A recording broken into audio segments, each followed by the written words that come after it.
이번 시간에는 2025년 6월 9일 학력평가 34번에서 37번 김지영 작가의 코끼리라는 현대소설 작품 살펴보도록 하겠습니다.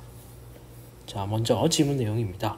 아버지와 나는 10여 년 전까지 돼지 축사로 쓰였다는 낡은 베니어판 문 5개가 나란히 붙어있는 건물에 살고 있었다. 자, 여기서 알 수 있는 정보는 나라고 해서 1인칭 시점을 사용하고 있다는 걸 알 수가 있겠죠. 조금 더 살펴보면 이 소설은 1인칭 주인공 시점을 사용하고 있는데, 이런 1인칭 주인공 시점을 사용함으로써 주인공 심리의 묘사가 탁월하게 드러나는 게 특징이고, 단점으로는 다른 인물의 심리 파악이 어렵다는 단점이 있습니다. 자, 그리고 아버지와 나 두 사람이 살고 있고 돼지 축사로 쓰인 곳에서 살고 있다는 것을 통해서 엄청 가난한 삶을 살아가고 있다는 걸 알 수가 있겠습니다. 쪽마루도 없는 데다가 처마마저 참새꼬리처럼 짧아. 처마는 이제 비를 막아주는 지붕에서 좀 더 튀어나온 부분이라고 보시면 되겠죠. 아침이면 이슬에 젖은 신발을 신고 학교에 가야 합니다. 그래서 젖은 신발이라고 해서 촉각적 심상 사용하고 있습니다. 며칠 전 주인 아주머니는 누런 갱지에 종이에 시각적 심상 빈 방 있음이라고 사무실 문짝에 붙여 놓았다. 그래서 사무실 방이 지금 비게 되었다는 걸 알 수가 있겠습니다. 그 방 앞을 지나던 나는 열린 문틈으로 안을 보았다. 벽에는 얼룩과 곰팡이가 낙서가 가득하였고, 들뜬 황갈색 비닐장판 위로는 뽀얀 먼지가 살얼음처럼 깔려 있었다. 여기서는 시각적 심상, 그리고 황갈색에서도 시각적 심상, 그리고 살얼음처럼이라고 해서 지규법, 비유법을 통해서 뭔가 열악한 환경을 좀 더 구체적이고 생동감 있게 표현하고 있습니다.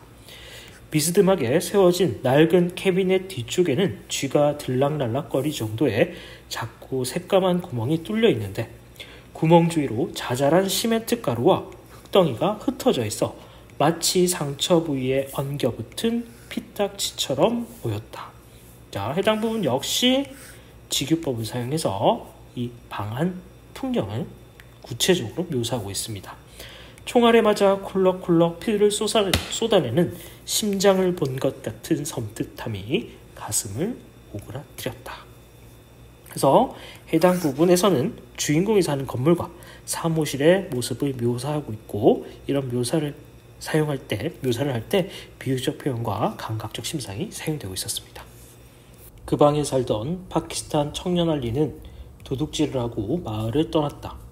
강풍이 불던 날밤의 어둠과 소란을 틈타 한 방을 쓰던 비지 아저씨의 돈을 훔쳐 달아난 것이다. 자, 여기서 알 수 있는 정보는 이 초록색 네모에 있는 인물들이 사무실에 살던 사람들이고, 이 청년 알리가 비제 아저씨의 돈을 훔쳐 달아났다는 것을 알 수 있겠습니다. 비제 아저씨는 송금 비용을 아끼려고 벽에 구멍을 파서 돈을 숨겨놓았다고 한다. 자, 닫고 한다. 인용을 사용하고 있죠. 그래서 전에 들은 내용을 전달하고 있습니다. 그날 밤 알리가 돈을 꺼냈을 때 나던 조심스러운 부스럭거림을 아저씨는 왜 듣지 못했을까? 하긴 이틀 연속 철야 근무를 특근까지 했으니 그럴 만도 하다. 그래서 이 밑줄 친 부분은 주인공의 추측이지 실제 사실은 알 수가 없습니다. 게다가 그날따라 이웃실 방글라데시 아주머니의 갓난아기는 밤새 잠을 자지 않고 고쳤고, 저녁 내내 텔레비전 앞에서 시끄럽게 떨던 1호실 미얀마 아저씨들은 나중에 취한 목소리로 노래를 불러대기까지 했다. 밤에 일하는 5호실의 러시아 아가씨 마리나는 아예 집에 들어오지도 않았다. 4호실에 사는 아버지와 나만이 일찌감치 불을 끄고 어둠 속에 누워 있었다. 하지만 우리들 역시 머릿속으로는 매우 혼란스러운 생각, 집 나간 어머니 생각에 빠져 있어서 누군가 돈을 훔치느라 바스락대는 소리를 들을 수 없었다. 자, 아버지의 혼란스러운 생각이라는 건 아버지가 가족을 돌봐야 한다는 걱정과 책임감이라고 볼 수 있고, 그 다음에 집 나간 어머니 생각은 주인공이 어머니를 그리워하고 있다라는 정보도 확인해 볼 수가 있겠습니다. 사실 알리는 비제 아저씨 아들의 생명을 훔쳐 도망간 거나 다름없다. 아저씨는 막내 아들의 심장 수술 비용을 마련하려고 여기 왔으니까. 이 마을에선 불행이 너무나 흔해 발에 차일 지경이다. 그래서 웬만한 일에는 누구도 신경 쓰지 않는다. 하지만 비지 아저씨가 그날 새벽에 내지른 절망과 분노에 찬 비명소리는 한동안 잊을 수 없을 것 같다. 그래서 해당 사건에 대한 주인공의 생각, 심리가 이렇게 드러나고 있다라고 정리해 볼 수가 있겠죠. 안녕, 창문에 매달린 코끼리는 여전히 말이 없다. 무심한 눈길로 먼 곳을 쳐다볼 뿐 7개의 코를 가진 퍼체우라의 은실로 화려하게 수놓인 그 코끼리는 원래 인도신들의 왕 인드라를 태우는 구름이었다고 한다. 그래서요, 창문에 퍼체우라를 달다가 그의 길을 들은 나는 흥분해서 아버지를 재촉했다. 어느 날 창조주 브라마가 3개의 알을 깨트리면서 코끼리의 격이 낮아져 그만 우주를 떠받치는 기둥이 되었단다. 그래서 원래는 신들의 왕을 태우는 구름이었지만 알을 깨트리는 바람에 코끼리로 신분이 떨어지게 되었다. 그래서 코끼리가 인간 세계에 살게 된 이유에 대해서 주인공이 아버지께 전해 듣고 있는 부분이다 라고 보시면 되겠습니다. 나는 눈을 질끈 감았다. 아버지는 슬쩍 내 안색을 살폈다. 어차피 그건 힌두교 신화일 뿐이야. 그러니까 나는 너무 슬퍼서 이렇게 눈을 감았고 아버지는 내 눈치를 보신 거죠. 그리고 나를 위로하기 위해서 이런 식으로 얘기를 하고 있습니다. 신이 깨트린 알이 난 없어. 순간 못대가리에서 미끄러져 나간 망치가 아버지의 손톱을 찧었다. 손톱 끝에 침을 바르고 통증을 참던 아버지는 떨어진 못을 찾으려고 두 손을 뻗어 바닥을 더듬었다. 문득 아버지가 코끼리처럼 여겨졌다. 구름보다 높은 히말라야에서 태어나 이곳 후미진 공장지대에 살고 있으니 라고 해서 이 해당 부분이 아버지와 코끼리의 공통점이 드러난 부분이다. 높은 곳에 살다가 세상에서 가장 낮은 곳, 비참한 곳으로 떨어진 상황이 유사하다라고 보시면 되겠죠. 그래서 코끼리는 아버지와 동일시되는 소재라고 정의해 볼 수가 있겠습니다. 어디선가 노랫소리가 들려온다. 가늘게 떨리는 그 목소리의 주인은 이웃일 토야 엄마다. 모레니의 절로 세이네데, 모레니의 절로 세이네데, 날 그곳으로 데려다 주세요. 날 그곳으로 데려다 주세요. 지난 봄에 단솥반을 피해 뒷산으로 도망치다가 발목을 삐어 결국 잡히고만 토야 아빠는 스리랑카로 추방된 뒤 돌아오지 못하고 있다.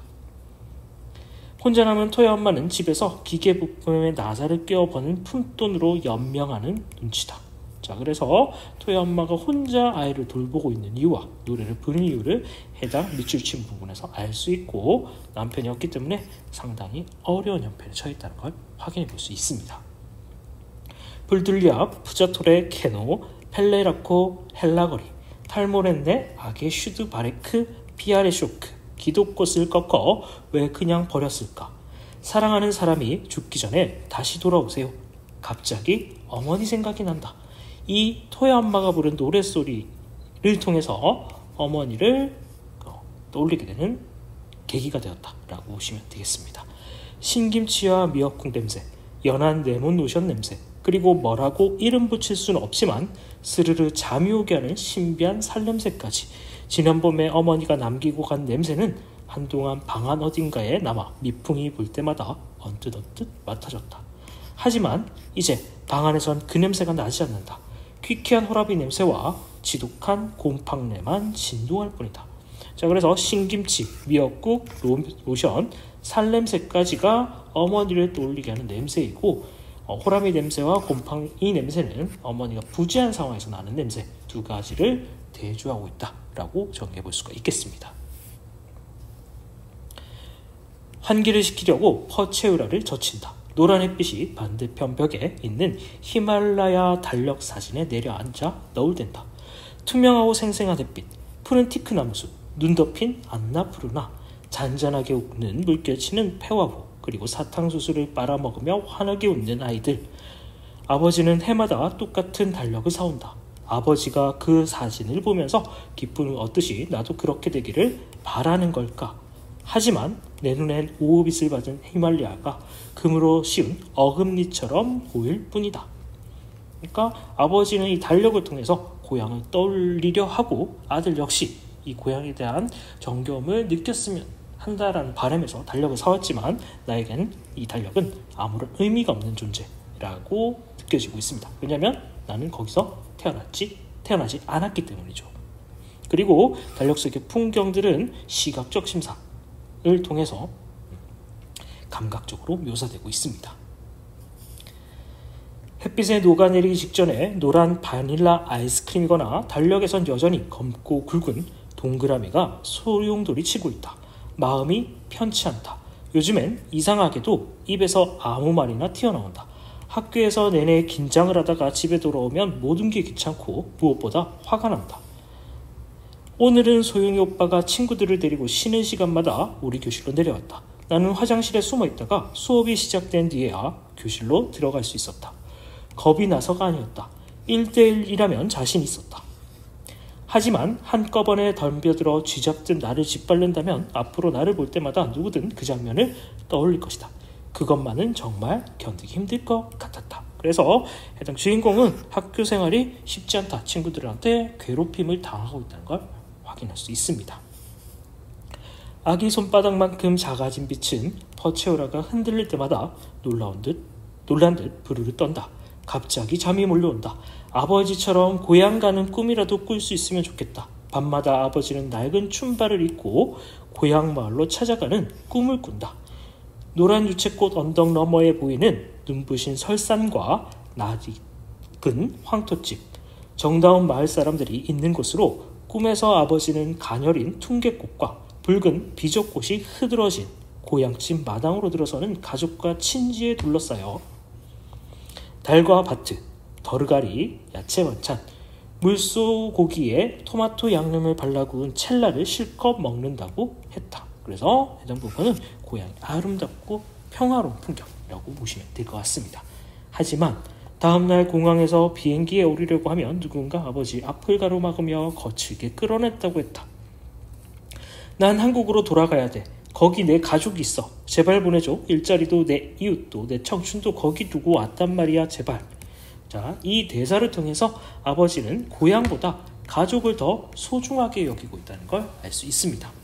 잠꼬대 끝에 몸을 벌떡 일으키는 아버지는 매번 황급히 주변을 둘러본다. 그러고는 땀으로 흥건해진 속옷을 벗으며 어둠 속에서 긴 안도의 숨을 내쉰다. 안도의 숨이라는 건 가족들과 함께 있기 때문이다 라고 보시면 되겠죠.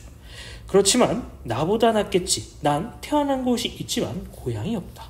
그래서 주인공이 겪는 갈등의 원인이 이 밑줄친 부분이다 라고 보시면 되겠고, 여기서 정체성의 혼란을 느끼고 있다 라고 정리해 볼 수 있습니다.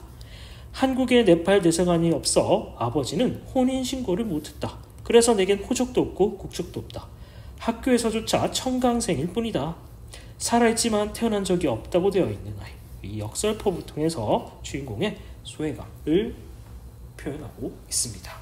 자, 그러면 문제를 통해서 내용을 조금 더 자세히 살펴보도록 하겠습니다. 34번, 윗글을 이해한 내용으로 가장 적절한 것은 1번, 비지 아저씨는 자신의 돈을 훔쳐 달아난 알리의 처지를 이해하고 있다. 이해하지 못하죠. 아들의 병원비를 쓸 돈이기 때문에 절규하고 있었습니다. 나는 마을에 불행이 잦아 사람들이 웬만한 일에는 무신경하다고 여기고 있다. 이건 맞았죠. 아버지는 힌두교 신화에 대한 나의 반응을 못마땅해 하고 있다. 아니죠. 나를 걱정, 염려하고 있는 부분이 나와 있습니다. 토야엄마는 스리랑카로 추방된 남편이 무책임하다고 생각하고 있다. 남편에 대한 그리움의 감정이 큰 상태고 원망은 나타나지 않습니다. 아버지는 고향에 들어가지 못하고 한국에 살아야만 하는 현실에 절망하고 있다. 오히려 정반대죠. 오히려 가족을 돌봐야 한다는 책임감으로 꿈속에서 가족의 품으로 돌아가고자 하는 모습이 나타나고 있었습니다. 35번, A에 대한 설명으로 적절하지 않은 것은, 자, 이 부분 사무실에서 돈을 훔쳐서 달아난 청년 알리와 그 주변 호실 사람들이 당시에 어떻게 하고 있었을지를 상상하는 부분이 나와 있었습니다. 적절하지 않은 것은 특정 사건이 지닌 의미를 서술자가 제시하고 있다. 주인공이 이야기하고 있죠. 특정 사건의 전말을 서술자가 요약적, 압축적으로 설명하고 있다. 그래서 직접 제시 방법 사용하고 있습니다. 3번, 특정 사건이 일으킨 인물을 내적 동기를 서술자가 분석하여 제시하고 있다. 아니죠. 어떤 이유에서 돈을 훔쳐갔는지는 알 수가 없습니다. 그리고 해당 시점은 1인칭 주인공 시점이기 때문에 그 사람의 심리 상태까지는 자세하게 분석하기가 어렵습니다. 특정 사건이 발생한 시점에 주변에서 벌어진 여러 정황을 나열하고 있다. 그렇죠. 각국의 사람들이 어떻게 하고 있었는지를 나열하고 있었습니다. 특정 사건의 피의자가 보인 행동에 대해서 서술자의 심리적 반응을 보여주고 있다. 이것도 알 수가 있겠죠. 자, 두 가지 이유에서 답이 될 수 없다라고 여기 적어놨습니다. 선생님이. 다시 한번 설명하자면 우선 1인칭 주인공 시점 소설이기 때문에 다른 인물의 심리를 파악하기 어려우며 또 서술자가 어린아이이기 때문에 내적 동기 분석과 같은 고차원적 사고를 하기에는 부족합니다. 그리고 결정적으로는 본문에 나와 있지 않습니다. 자, 36번 기역 미음에 대한 이해로 가장 적절한 것은 기역은 돈이었습니다. 경제적으로 풍족해 해주고 싶은 비지 아저씨의 물질적 욕망이 아니라 아들의 심장 수술비와 가족을 위한 절박함의 상징이다 라고 고쳐줘야 될 것 같습니다. 자, 니은은 코끼리였고 아버지의 현재 삶과 대조되는 것이 아니라 동일시되는 대상으로 고쳐줘야 되겠습니다. 아버지에 대한 나의 안타까운 심리를 대변하는 소재이다. 디귿 토야 아줌마의, 토야 어머니의 노래죠. 부재하는 가족에 대한 나의 그리움이 정서를 유발하는 소재이다. 어머니에 대한 그리움의 정서를 유발하고 있었습니다. 리을 신김치, 어머니를 떠올리게 하는 소재였죠. 어머니가 떠난 이후 방치된 가정의 모습을 표상, 드러내는 것으로 아버지에게 쓸쓸함을 느끼게 하는 소재 아니었죠. 방치된 가정의 모습을 나타내는 소재들은 호람이 냄새와 지독한 곰팡이였습니다. 미음, 달력 사진. 아버지가 고향에 대해서 느끼는 감정을 나가 공감하게 되는 소재이다. 나는 고향이 없다. 그래서 나에겐 아무런 의미가 없다. 어금니 또는 아이스크림이라고 여기고 있었죠. 그래서 공감은 틀린 부분입니다. 37번 보기를 바탕으로 윗글을 감상한 내용으로 적절하지 않은 것은 코끼리는 더 나은 삶을 꿈꾸며 고향을 떠나 한국으로 온 이주 노동자의 차별 속에 힘겹게 살아가는 모습을 이주 노동자 2세인 나의 시각을 통해서 사실적으로 묘사하고 있는 작품이다. 이들은 열악한 주거 환경과 궁핍한 경제 상황 속에서 사회적 정신적으로 고립된 삶을 살아간다. 특히 네팔인 아버지와 조선족 어머니 사이에서 태어난 편견과 정체성의 혼란 속에서 소외감을 느끼는 나의 모습은 이주 노동자 2세가 마주하는 현실을 드러내고 있다. 또한 이주 노동자가 겪는 문제가 다음 세대에도 이어질 수 있음을 암시하고 있다고 정리하고 있습니다. 1번 아버지 하나가 돼지 축사를 개조한 낡은 베니어판 문 5개가 나란히 붙어있는 건물에 살고 있는 것은 이주 노동자의 열악한 삶을 사실적으로 보여준다. 맞죠? 2번 혼자 남은 토야 엄마가 집에서 기계 부품에 나사를 끼워 버는 푼돈으로 생계를 이어가는 모습은 궁핍한 경제 상황 속에 살아가는 이주 노동자의 현실을 보여주는 것이군. 맞는 표현이라고 볼 수 있겠습니다. 3번 아버지가 꿈속에서 가족이 있어 한국으로 돌아가야 한다는 것은 이주 노동자에게 받은 차별과 그 아픔이 다음 세대에게 이어진 현실을 보여주는 게 아니라 아버지 당신이 느끼는 슬픔이라고 볼 수 있겠죠. 차별과 편견으로 고통받는 한국으로 떠나 고향으로 가고 싶지 않은 가족에 대한 책임감으로 떠날 수 없는 현실을 나타내는 소재입니다. 4번 나가 태어난 곳은 있지만 고향이 없다라고 생각하는 것은 이주 노동자 2세가 이방인으로서 느끼는 정체성의 혼란을 보여주고 있다. 맞는 표현이겠죠. 5번 나가 학교에서조차 자신의 존재를 인정받을 수 없는 청강생일 뿐이라고 인식하는 것은 이주 노동자 2세가 느끼는 소외감과 정서적 고립을 드러내고 있다. 여기 있었죠. 자, 이상으로 2025년 6월 고1 학력평가 김재영 작가의 코끼리라는 현대소설 함께 살펴보았습니다.